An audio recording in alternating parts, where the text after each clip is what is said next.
Support for this podcast comes from the Central Valley Journalism Collaborative, connecting communities with the resources, infrastructure, and networks to ensure a vibrant local free press. From KVPR in Fresno, this is Central Valley Daily.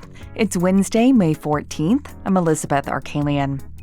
Over the last few decades, the senior population in the San Joaquin Valley has more than doubled. People are living longer, better medications, better care, and plus, we've got this baby boom bubble. Coming up, we'll learn about how, despite this population growth, we may not have enough medical providers to care for seniors. But first, these news headlines. 2 16-year-olds have been charged with murder in the shooting death of Clovis teenager Caleb Quick. The Fresno County District Attorney intends to try the suspects as adults. The DA's office has not released their identities, but school officials confirmed they and the victim were all students of Clovis Unified School District. 18-year-old Quick was shot and killed outside a Clovis McDonald's in April. The suspects have been in custody since late last week. A new civil grand jury report in Fresno County says school officials could be violating public meeting laws. Diego Vargas with our news partner Fresno Land reports some specific concerns involve the Fresno Unified School District. The civil grand jury report says school board members across the county lack training around ethics. Some may have even violated the Brown Act. That's a law that governs how public officials conduct official business. One example cited by the grand jury is at Fresno Unified. The report does not say when, how, or who may have violated the Brown Act, but questions have come up after confidential information from a closed meeting was published by the news outlet GB Wire. That website is owned by the partner of a Fresno Unified School Board member. Fresno Land reached out to board members about the report, but did not hear back in time for broadcast. The grand jury recommends school officials undergo compliance training later this year. In Fresno, I'm Diego Vargas. Thousands of Kern County workers are preparing to strike in early June. County employees, represented by the Service Employees International Union Local 521, plan to strike on June 3rd and 4th. That's after they also went on strike for one day in March. The union accuses county supervisors of interfering with the collective bargaining process and ignoring chronic short staffing. The county did not offer a response to the allegations. And yesterday, thousands of demonstrators gathered in front of hospitals across California. They were protesting a plan by House Republicans to cut Medicaid's budget by at least $600 billion. One of those hospitals is in Bakersfield, and it's represented by Congressman David Valadao. As KVPR's Joshua Yeager reports, the Republicans' rural district has the highest Medicaid enrollment rate in the nation. Save Medicaid now! Save Medicaid now! Nurses and doctors join a large crowd of protesters outside Kern Medical. Staff at the Safety Net Hospital say some 90% of patients rely on Medicaid for life-saving care. Ulysses Hernandez is one of those patients. If these cuts were to come into effect, we would have to make a choice. Do we need a roof for our head, or do we need medical insurance? Republicans in Congress argue their legislation is targeting waste, fraud, and abuse. But the nonpartisan Congressional Budget Office says more than 7 million Americans would go without insurance under the GOP's Medicaid bill. For KVPR News, I'm Joshua Yeager in Bakersfield. Fresno County has one of the highest rates of healthcare jobs in the state. As KVPR's Carrie Klein reports, that's significant as the federal government weighs cutting Medicaid, or Medi-Cal as it's known in California. An estimated 74,000 Fresno County residents work in healthcare. They make up about a sixth of the county workforce. That's higher than the state average. Many county residents work specifically in hospitals and home healthcare. This workforce data comes from the UC Berkeley Labor Center. Researchers there also predict that as much as 5% of all the state's healthcare jobs could be lost if the federal government goes through with major cuts to Medicaid.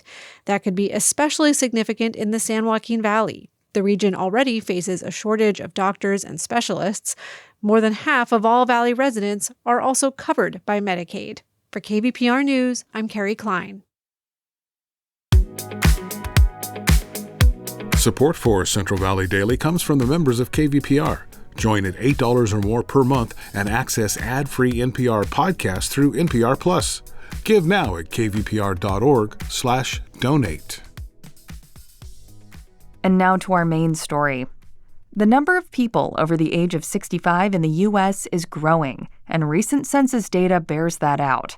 Between 2010 and 2020, the baby boomer generation grew at a rate not seen since the 1800s.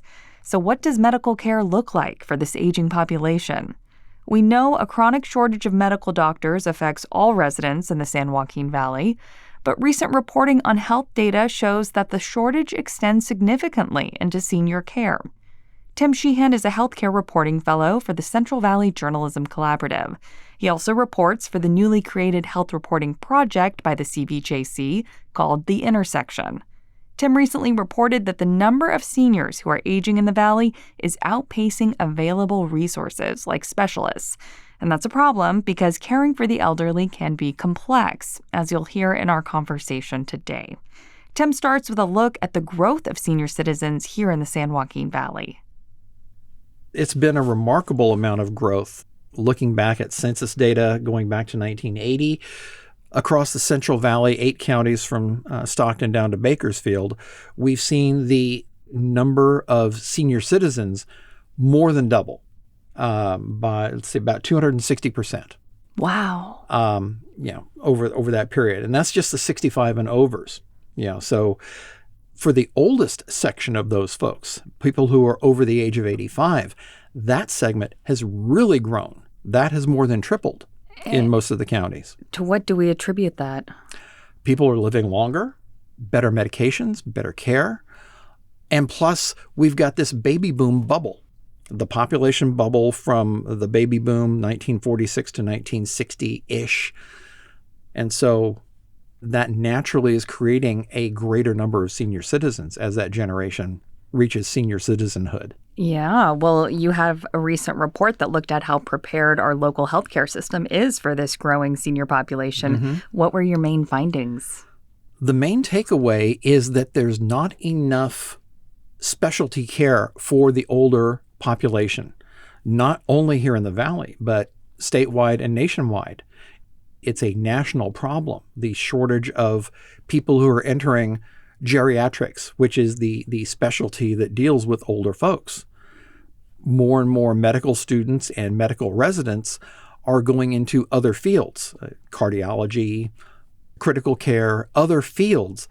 And geriatrics is sort of the stepchild. It's left behind. It's not a prestige field for a lot of students. I think we should talk a little bit more about geriatricians. Those are doctors who specifically treat the geriatric population. Mm-hmm. Tell me a little more about that field. What does that include? Well, as we get older, people accumulate more and more ailments. When we're younger, we go to the doctor, there's probably going to be one thing that's wrong. And they fix that, boom, done. As we age, more and more problems start to pile up. And the interrelationships between those ailments are the types of things that geriatricians study. They are trained to look at the whole person as opposed to just the problem, the symptoms. Because you may have diabetes, you may have high blood pressure, you may have COPD, you might have a number of different things that a doctor is trying to manage. A geriatrician is trained to take the time to really evaluate all of the conditions that are going on and try to deal with all of those conditions. Yeah, that makes me think of like acute issues versus, for instance, an older person whose maybe bones are becoming more brittle and then they fall and they break a bone. That's going to be a very different sort of recovery process than a younger, more resilient person, right? Very much so. Frailty is one of the chief issues, along with things like Alzheimer's or dementia, which is a very specific area that geriatricians, doctors in general, but geriatricians in particular, need to try to manage for their patients. One of the doctors that I interviewed for this story was Dr. Alex Sheriffs, who is a geriatrician, and he's also the medical director of the UCSF Fresno Memory and Alzheimer's Center. And he had some really interesting insights. When you're dealing with pediatrics, with young adults, and they come in with a complaint, concern, symptoms. Well, the goal is to find the one condition that explains everything. Well, as we get older, you come in with 3 symptoms, complaints. You may very well have 3 problems. And I will be in error if I explain everything with one.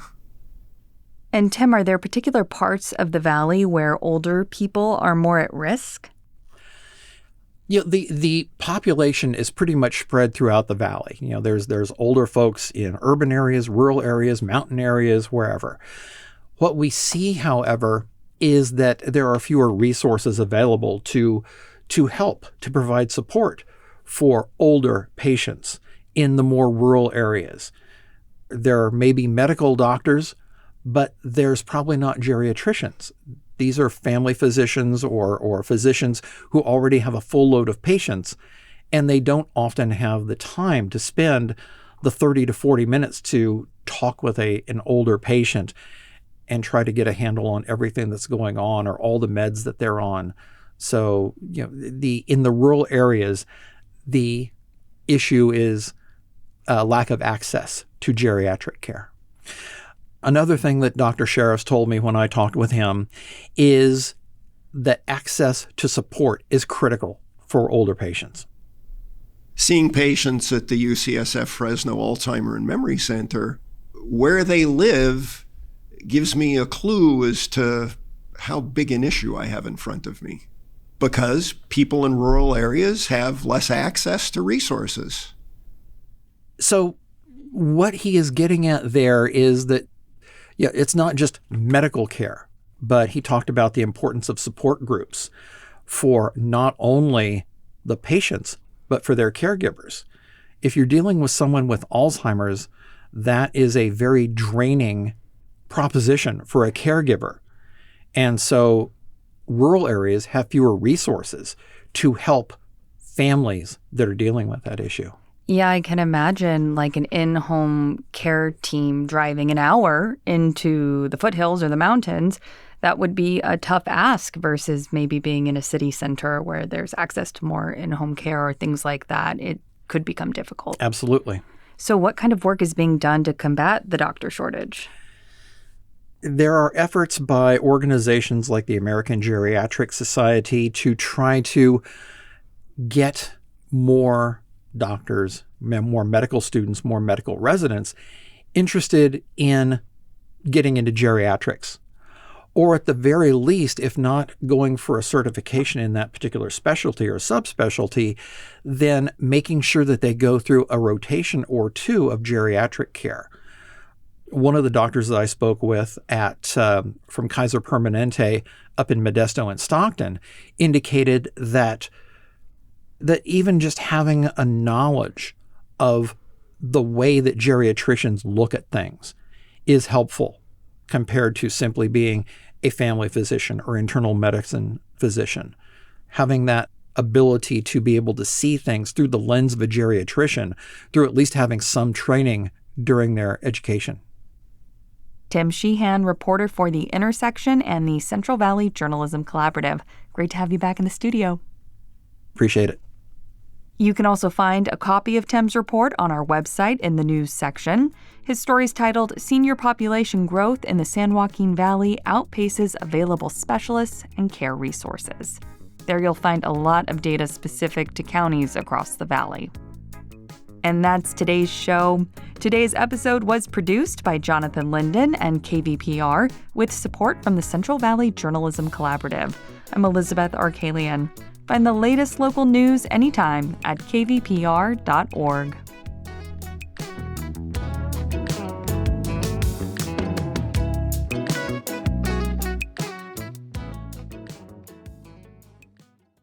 Planet Money helps you understand the economy. We find the people at the center of the story. Garbage in New York, that was like a controlled substance. We show you how money influences everything. Tell me what you like by telling me how you spend your money. And we dig until we get answers. I had a bad feeling you were going to bring that up. Planet Money finds out. All you have to do is listen. The Planet Money Podcast from NPR.